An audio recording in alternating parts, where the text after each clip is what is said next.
Hola a todos y bienvenidos a mi canal. El otro día me hicieron una entrevista y me dijeron que diese una palabra a los pastores y a los maestros, a los ministros. Y yo di esta palabra. Yo le dije a este hermano, mira, lo primero que tenemos que hacer es enseñar a las personas, a la iglesia, al pueblo de Dios, lo que somos en Cristo. Lo que Dios nos ha dado en Cristo. Esto es lo principal. Antes de decir a las personas, a los hermanos, tienes que hacer esto o no tienes que hacer esto, lo primero que tenemos que hacer es enseñar lo que somos en Cristo, lo que ahora tenemos, lo que Dios nos ha dado. Este estudio que quiero compartir tiene que ver con todo esto.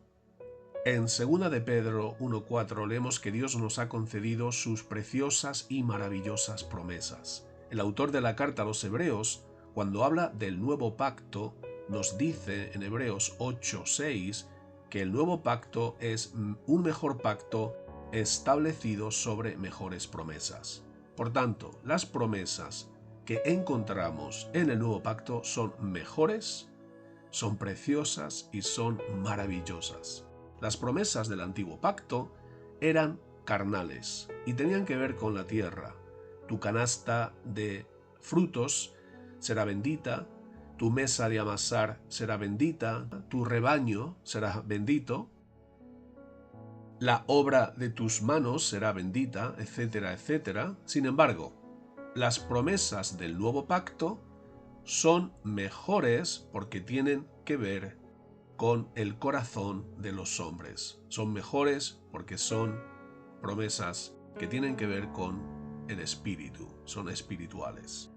En Jeremías 31:34 encontramos estas maravillosas promesas. Y no enseñará más ninguno a su prójimo ni ninguno a su hermano diciendo conoce al Señor, porque todos me conocerán. Desde el más pequeño de ellos hasta el más grande, dice el Señor, porque perdonaré la maldad de ellos y no me acordaré más de su pecado. Esta promesa me impactó profundamente cuando comencé a estudiar el nuevo pacto, porque en el antiguo pacto no encontramos ninguna promesa que diga que si guardamos ciertos mandamientos vamos a poder conocer a Dios. No hay ninguna promesa en el antiguo pacto que diga que si guardamos la ley vamos a conocer a Dios de una forma personal, de una forma íntima. Pero en el nuevo pacto, el mismo Dios nos dice que todos podemos conocerle.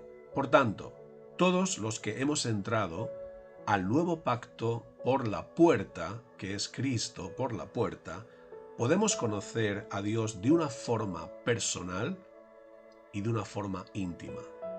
Tristemente, algunos cristianos piensan que hemos sido creados para servir a Dios. Piensan que Dios necesitaba un jardinero para cuidar del jardín, del Edén, y entonces creó al hombre. Otros cristianos afirman que hemos sido creados para alabarle y adorarle. Posiblemente Dios tenía problemas de autoestima y necesitaba que alguien le dijese lo grande y lo maravilloso que es.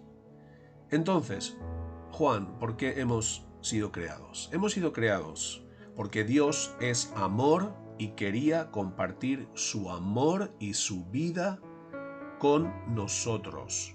Un hijo es el fruto del amor de un padre y de una madre. Por tanto, somos el fruto del amor de Dios. Dios siempre ha querido que disfrutásemos de su amor, de su presencia y de su vida.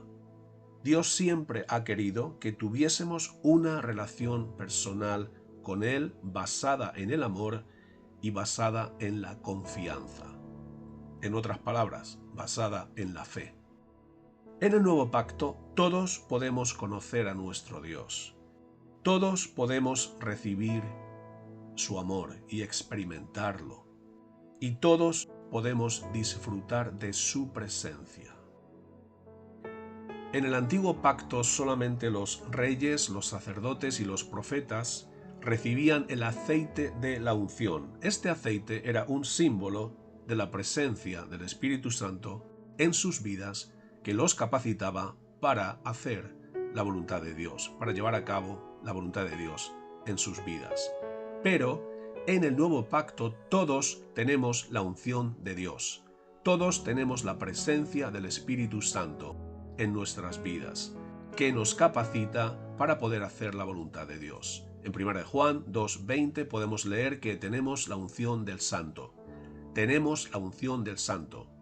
En otras palabras, el apóstol Juan nos dice que el Espíritu Santo está en nosotros y en 1 Juan 2:27 leemos: pero la unción que vosotros recibisteis de Él permanece en vosotros y no tenéis necesidad de que nadie os enseñe, así como la unción misma os enseña todas las cosas y es verdadera, y no es mentira, según ella os ha enseñado, permaneced en Él.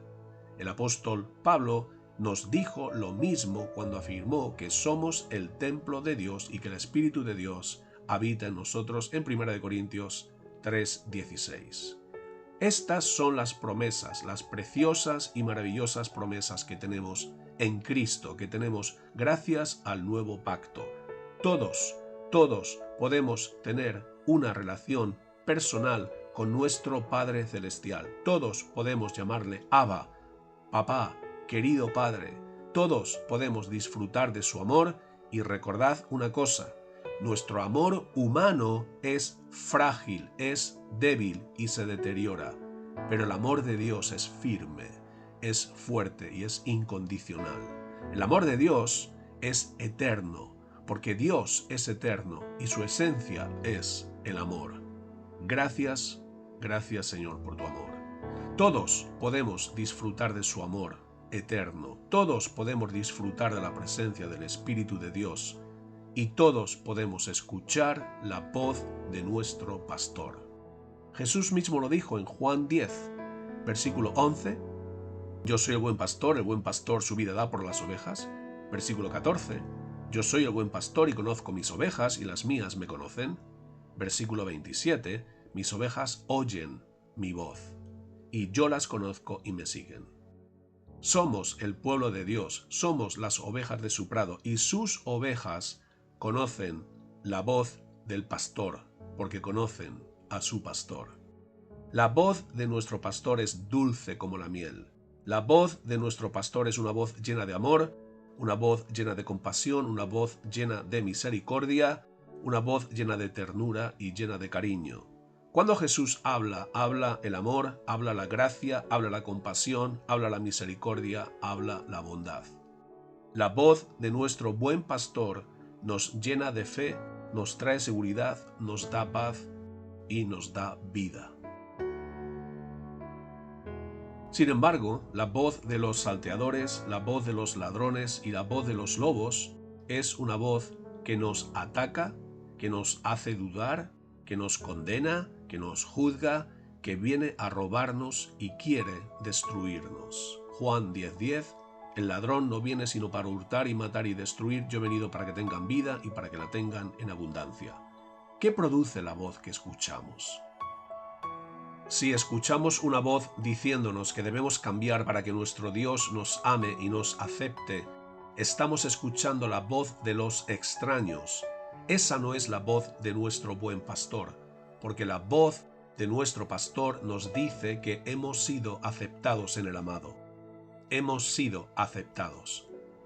Si escuchamos una voz diciéndonos que tenemos que pagar un precio para que Dios nos pueda bendecir, estamos escuchando la voz de los extraños.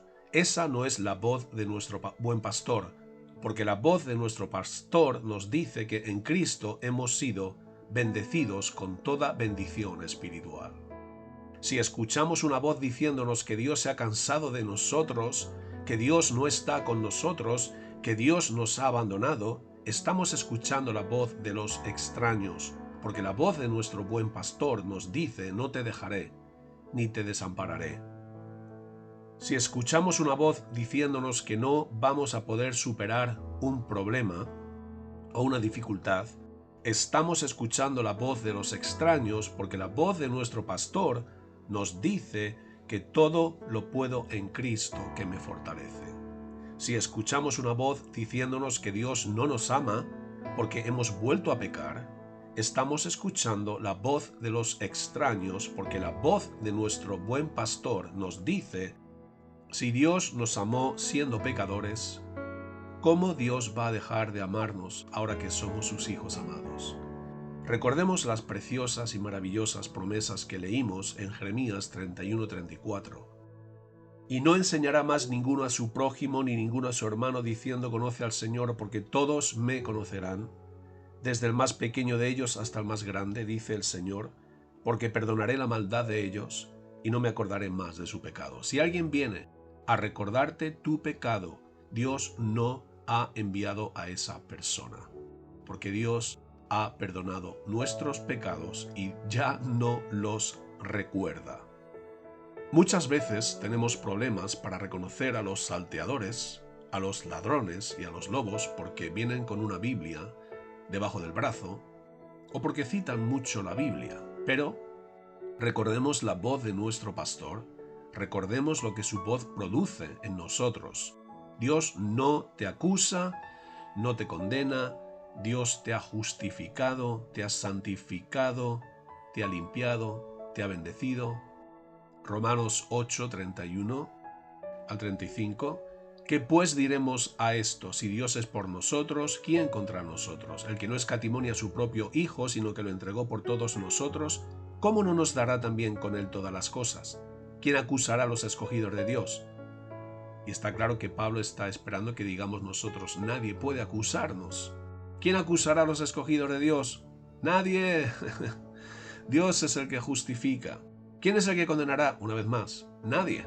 Cristo es el que murió, mas aún el que también resucitó, el que además está a la diestra de Dios, el que también intercede por nosotros.